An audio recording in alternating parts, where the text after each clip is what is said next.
Assalamualaikum warahmatullahi wabarakatuh. Selamat pagi, semangat pagi. Semoga kita semua selalu dalam keadaan yang sehat walafiat. Senang sekali rasanya saya, Flora Yunda Anjaswara, selaku host dalam acara Healthy Talk Show bersama Mandiri in Health. Kali ini kita akan membahas mitos dan fakta mengenai asam urat yang akan langsung kita tanyakan kepada narasumber kita hari ini, Dr. Lucresia Renata, spesialis penyakit dalam. Ya, langsung saja saya mengundang Dr. Lucresia Renata atau yang akrab disapa dengan Dr. Luke ya. Iya. Ya, selamat pagi Dr. Luke. Apa kabar Dok hari ini? Pagi Mbak Flora, baik banget dong tentunya. Iya, Dr. Luke, kayaknya ini penyakit asam urat ini sering banget nih ya Dok ya, kita dengar di kalangan masyarakat nih ya Dok ya. Tapi nih Dok, kayaknya kalau misalnya penyakit asam urat ini cenderung disepelekan nih Dok. Bahkan ada yang kayaknya nggak berbahaya tuh kayaknya penyakit asam urat. Boleh nggak Dok dijelaskan sedikit nih Dok, gambaran umumnya penyakit asam urat itu seperti apa sih Dok? Oke. Kalau asam urat itu sendiri sebenarnya di tiap orang itu pasti ada. Cuman yang masalah itu adalah ketika dia kadarnya udah di atas normal. Dan apakah kalau dia di atas normal semuanya harus diterapi atau enggak, itu memang ada batasannya itu sendiri. Dia dapatnya dari mana, itu biasanya karena kadar purin yang berlebihan, kita bisa dapat dari makanan juga, terus makanan dan minuman terutama ya. Jadi makanan dan minuman itu jadinya yang bikin asam urat di badan kita jadi lebih tinggi gitu Mbak Flora. Oke, tadi banyak dijelaskan tentang kadar asam urat Dok. Saya boleh dijelasin nggak sebetulnya kadar normalnya asam urat itu berapa sih Dok? Oke, kalau kadar asam urat itu di perempuan sama laki-laki agak beda nih. Kalau misalkan di perempuan itu dia 3,5 sampai 6, terus kemudian kalau di laki-laki itu 4 sampai 7 itu baru bisa dibilang dia tinggi kalau di atas itu. Tapi ada beberapa keadaan juga kalau misalkan dia di atas kadar itu walaupun nggak ada gejala, jadi bisa harus diterapi juga pasiennya.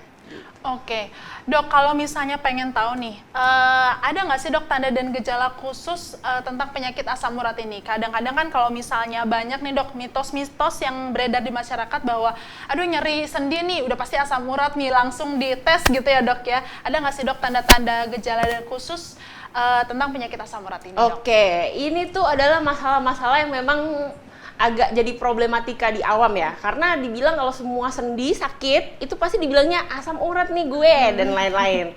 Tapi nggak semua kayak gitu. Dan di sini kita bisa belajar bahwa asam urat itu biasanya sendinya kenanya di ibu jari atau jempol kaki kita. Satu. Terus kemudian ya mungkin memang pada kasus-kasus berat bisa sampai ke sendi-sendi yang lain. Jadi bisa sendi tangan atau bisa sendi kaki, cuman yang jari-jari yang lain bisa juga di beberapa kasus berat ada di sendi-sendi besar juga bisa.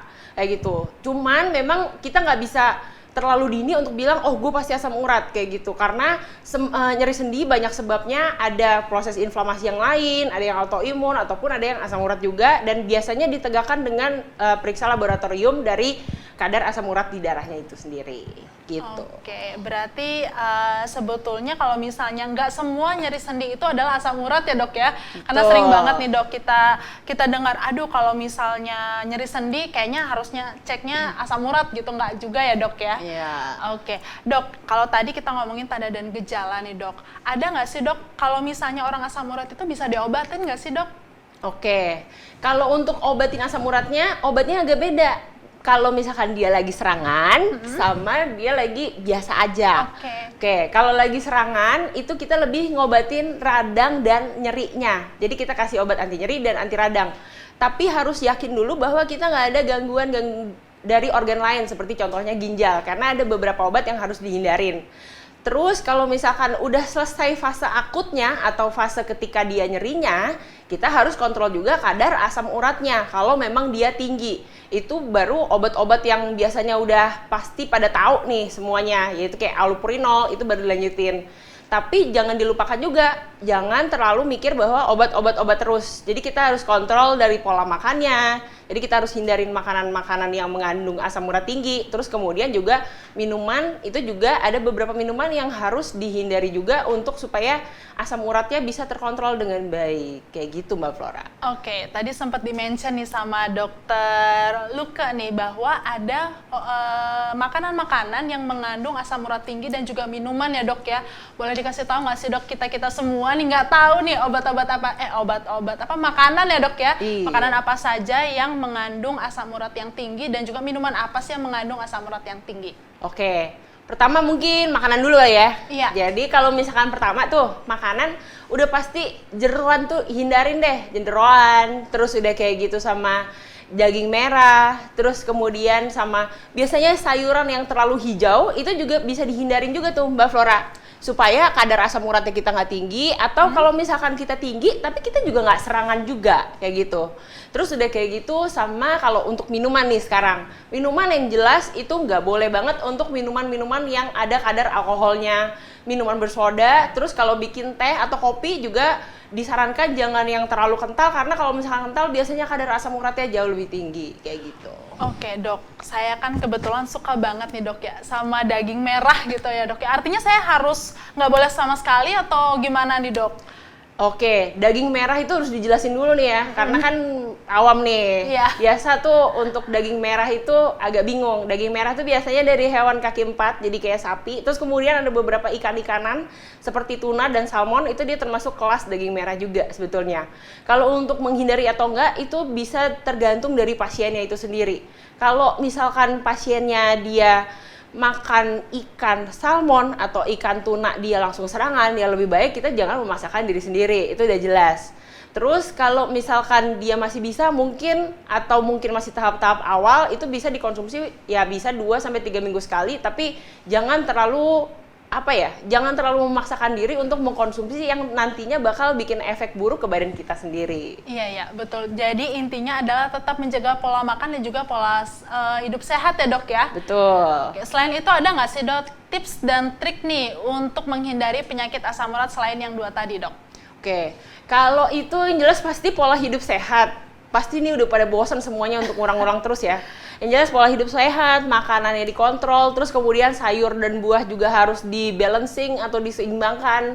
Terus udah gitu hindarin minuman beralkohol. Kebiasaan merokok juga di beberapa penelitian juga bikin tuh untuk asam urat tinggi. Jadi emang kita harus bener-bener jaga badan kita, dan juga jangan lupa olahraganya juga harus ditingkatkan. Jadi kayak 150 menit per minggu, dan juga bisa 3-4 kali per minggu ya jadinya. Kalau misalkan semuanya udah dilakukan, diharapkan asam uratnya kita juga lebih terkontrol, terus kemudian keluhan sendi kita juga lebih berkurang, kayak gitu Mbak Flora. Oke, banyak banget tadi sebetulnya tips dan triknya. Satu ya dok ya, jaga pola makan dan hidup sehat ya dok ya, nggak bosan-bosan juga nih dokter Luka menyarankan ya dari tadi ya dok. Sama satu lagi nih dok, banyak banget nih dok fakta-fakta atau mitos-mitos yang beredar tentang penyakit asam urat ini dok. Saya sebutin ya dok ya, asam urat itu nggak bahaya, atau misalnya asam urat itu nggak ada loh buat cewek loh, cuman banyakan pria aja nih yang asam urat nih gitu. Atau bahkan juga penyakit makanan A ini bisa mengurangi si asam urat itu sendiri gitu. Boleh nggak dok? Kira-kira apa sih yang mitos-mitos yang pernah dokter Luka dengar yang harus nih diklarifikasi nih, sebetulnya nggak kayak gitu loh. Boleh nggak dok dijelaskan? Ya, jadi biasanya kadang-kadang bapak-bapak suka bilang kalau itu tadi bilangnya Mbak, sakitnya cuma di Pria aja ya. Betul, wanita jarang yang kena gitu. Padahal pada kenyataannya ibu-ibu juga banyak yang kayak gitu, atau mungkin yang usia kayak 30-an, usia produktif itu sekarang udah banyak. Kenapa? Ya tadi balik lagi, pola makan nggak bagus, terus kemudian kadang-kadang kalau nongkrong kita udah kasihkan, jadi alkoholnya juga banyak. Nah itu dia yang bikin parah. Terus udah kayak gitu, yang kedua apalagi Mbak tadi mitosnya? Tadi tentang kalau misalnya penyakit asam urat ini nggak bahaya dok, jadi cenderung disepelekan nih sama masyarakat. Oke. Kalau misalkan kayak gitu, itu mitos banget. Karena kalau misalkan asam urat tinggi, kita harus lihat lagi nih penyebab asam uratnya tinggi, apakah dia karena ginjalnya yang nggak bisa proses, atau kalau dia gara-gara intake-nya yang terlalu banyak atau makanan kita yang terlalu banyak, dia juga bisa tuh malah jadinya dia memperberat kerja ginjalnya kita dan jadinya bikin kayak batu ataupun sumbatan-sumbatan lain di ginjal atau saluran kencing kita, jadinya menurunkan fungsi ginjal kita itu sendiri. Gitu. Oke, jadi sebetulnya penyakit asam urat ini tidak boleh diabaikan ya dok ya, tetap harus kita jaga penyakit asam urat. Nah tadi juga dok, ada nggak sih makanan-makanan yang bisa mengurangi si kadar asam urat tadi dalam tubuh atau cuman obat aja nih dok? Oke, kalau untuk makanan yang spesifik dia bisa menghilangkan ataupun mengurangi kadar asam urat, sebetulnya bisa dibilang nggak ada karena nggak terbukti juga. Tapi dengan dengan pola gizi yang baik dan seimbang, jadi kita bisa ngatur sayurnya berapa banyak, terus habis itu dagingnya berapa banyak, daging bisa daging ayam atau ikan dan lain-lain ya. Terus udah kayak gitu sama minumannya juga kita mungkin lebih minum yang milih untuk nggak kadar alkoholnya tinggi ataupun juga nggak ada teh atau kopi, jadi cuma air putih aja. Itu tuh kita bisa menurunkan kadar asam urat kita sendiri gitu. Untuk metabolisme kita juga pasti lebih bagus tentunya. Oke, dok, sorry balik lagi ke makanan ya dok ya. Tadi saya sempat mention sedikit nih tentang sayur hijau yang bisa meningkatkan asam urat, betul ya dok ya? Iya. Oke, boleh dibantu nggak sih dok? Karena kalau misalnya saya nih masyarakat awam dok taunya kalau misalnya sayuran hijau itu kan sehat nih dok gitu. Udah pasti sayuran hijau itu baik untuk pola hidup sehat gitu dok. Ada ternyata ya sayur-sayuran yang membuat meningkatkan asam urat tadi ya dok ya. Boleh dijelaskan nggak dok sayur apa aja tuh dok? Oke, kalau untuk sayuran hijau itu sebetulnya nggak terlalu harus dihindarin banget. Jadi kita masih bisa pakai dengan porsi-porsi yang mungkin agak minimal. Terus kemudian kalau memang di badan kita itu asam uratnya memang betul tinggi, kayak terlalu tinggi sampai di atas 9, 10, 11, itu kita bisa lebih ngehindarin. Kayak misalkan kita mau makan bayam misalkan, jadi kita lebih makan ke batangnya, atau kangkung juga lebih makan ke batangnya. Terus kayak brokoli gitu mungkin lebih batangnya juga masih bisa kayak gitu-gitu.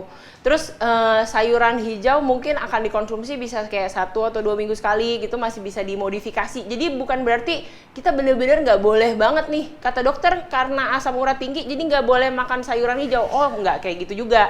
Tapi masih banyak yang bisa penyesuaian lain yang bisa kita lakuin kayak gitu. Oke, berarti tidak dihindari ya sayuran hijau itu ya dok ya? Cuman mungkin proporsinya aja yang agak dikurangin. Akan lebih baik kalau misalkan punya penyakit asam urat atau asam uratnya tinggi, kadarnya apalagi ekstrim di atas 9, 10, 11 dan seterusnya, itu konsultasi dulu ke dokter sih.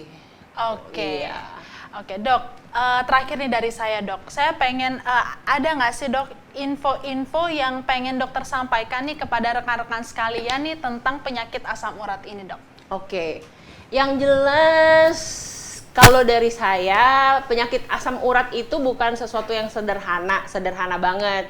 Dan juga kalau misalkan punya sakit sendi itu harus dilihat dan difokuskan apa sih penyebabnya dari sakit sendinya itu, karena nggak semua sakit sendi itu disebabkan oleh asam urat tinggi.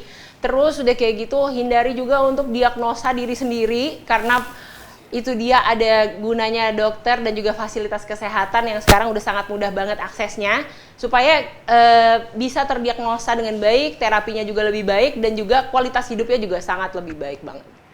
Oke, baik, terima kasih Dokter Luke atas pemaparannya yang luar biasa ya Dokter Luke ya. Baik, tadi sudah disampaikan ya, banyak banget tadi sudah disampaikan sama Dokter Luke bahwa apa sih tanda gejalanya dari penyakit asam urat itu. Kemudian tadi juga sudah dijelaskan tips dan trik dan juga sudah diklarifikasi juga nih rekan-rekan sekalian bahwa ada mitos-mitos yang sebetulnya nggak bener loh yang disampaikan oleh Dokter Luke tadi. Baik, demikian tadi acara Healthy Talk Show bersama Mandirin Health hari ini. Semoga apa yang disampaikan memberikan manfaat untuk kita semua dan tentunya dapat meningkatkan produktivitas kerja ya. Saya Flora Yunda Anjaswara pamit undur diri dan mohon maaf apabila ada yang kurang berkenan pada acara hari ini. Akhir kata saya ucapkan wassalamualaikum warahmatullahi wabarakatuh. Sampai jumpa di acara Healthy Talk Show bersama Mandirin Health selanjutnya.